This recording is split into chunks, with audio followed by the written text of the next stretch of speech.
Hey, and welcome. I'm reviewing the newest Pat McGrath Mothership palette. This one is the Bridgerton collaboration. So the palette is the Diamond of the First Water palette. It's a 6-pan palette, 3 mattes, 3 shimmers.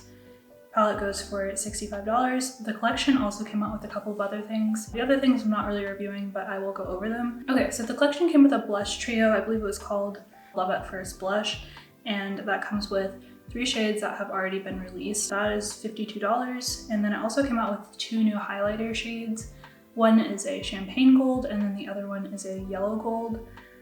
Both of those are $60 each. This collection launched December 26th, and then things have been recently shipped out in the new year. I believe everything is sold out as of now, but it'll likely come back in stock at some point. Collections like this usually sell out pretty quickly, and kind of just depending on the demand, it comes back in and out of stock.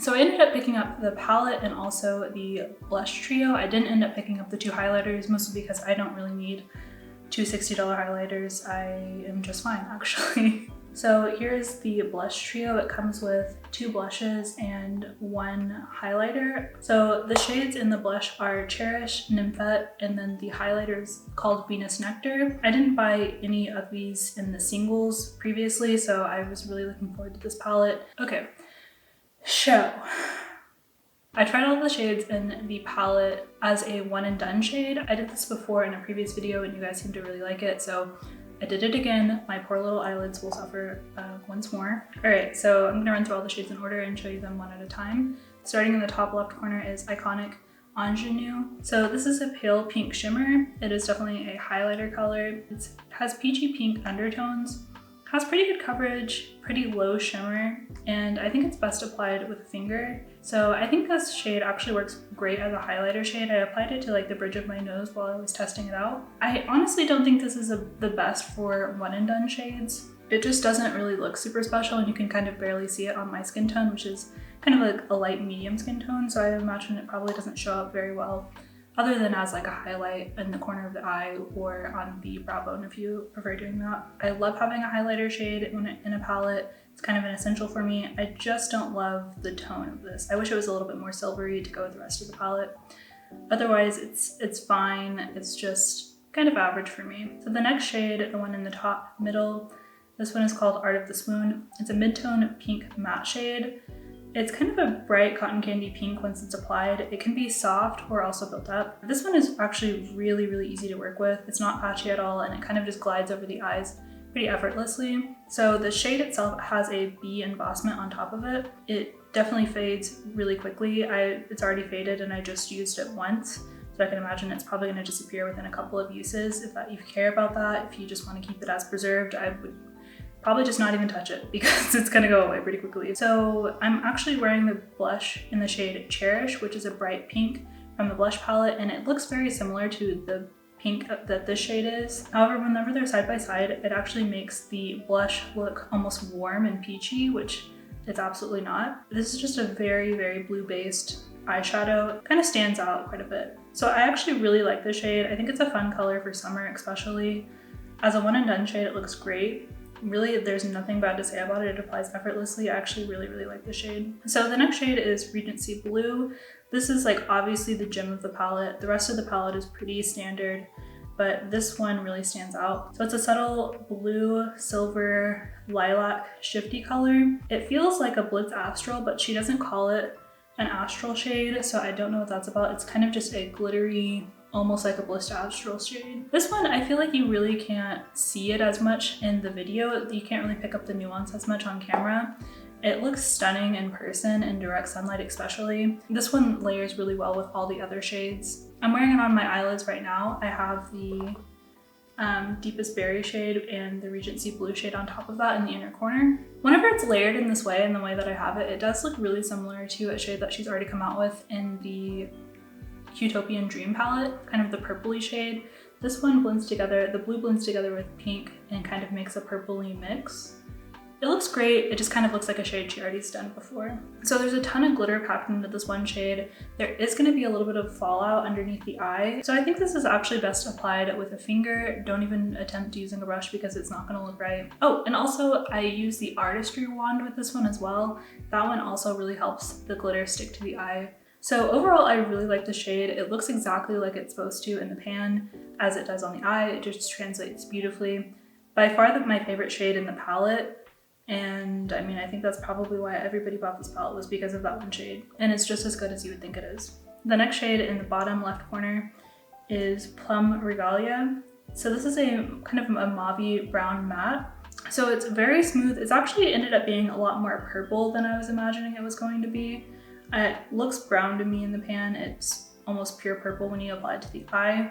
So this matte is kind of more satiny than the other ones. It applies really easily, very smooth, pretty effortless. So this shade is great for outer corner depth and also great for just like a really nice smoky eye. I think that it's best applied with a shader brush on the lid and then use a blending brush to blend out the edges of it. So this shade is actually a really vibrant shade.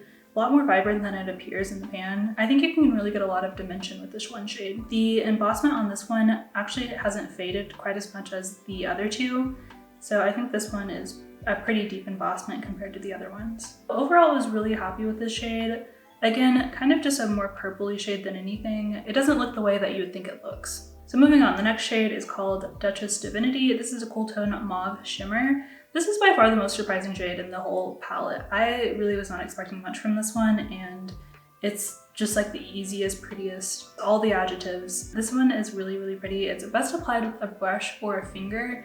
It's kind of just like a rosy silver mauve, and it's really unique. I feel like I don't have a shade quite like this one. So it applies really easily. It's literally took a couple of seconds to apply, and I had like a completed look with just the one shade. I think it's kind of just a perfect all-around shade. Beautiful pigment, the shimmer's great. Yeah, you really just can't go wrong with this one. So the next one is called Love Match. This is the last shade in the palette.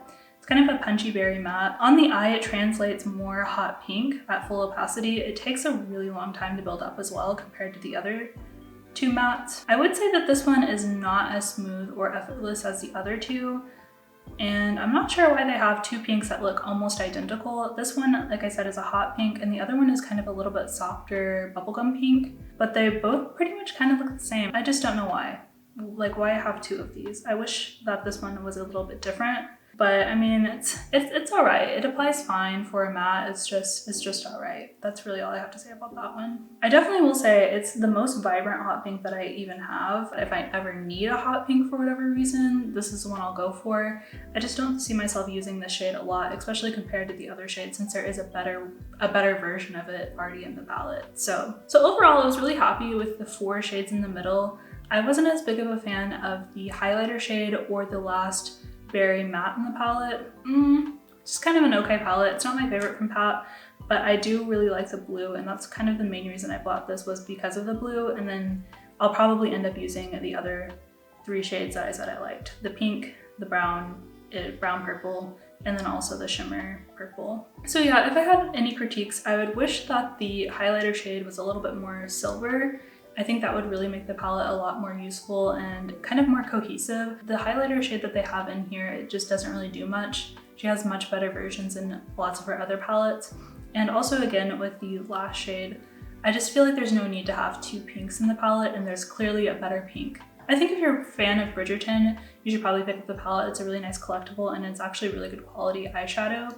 Otherwise, there's really not a big reason to pick it up, quite honestly. I think this looks very similar to the Anastasia Modern Renaissance. It also looks really similar to the Natasha Denona Retro palette. So overall, there's lots of shades that you can find that are dupable for this palette.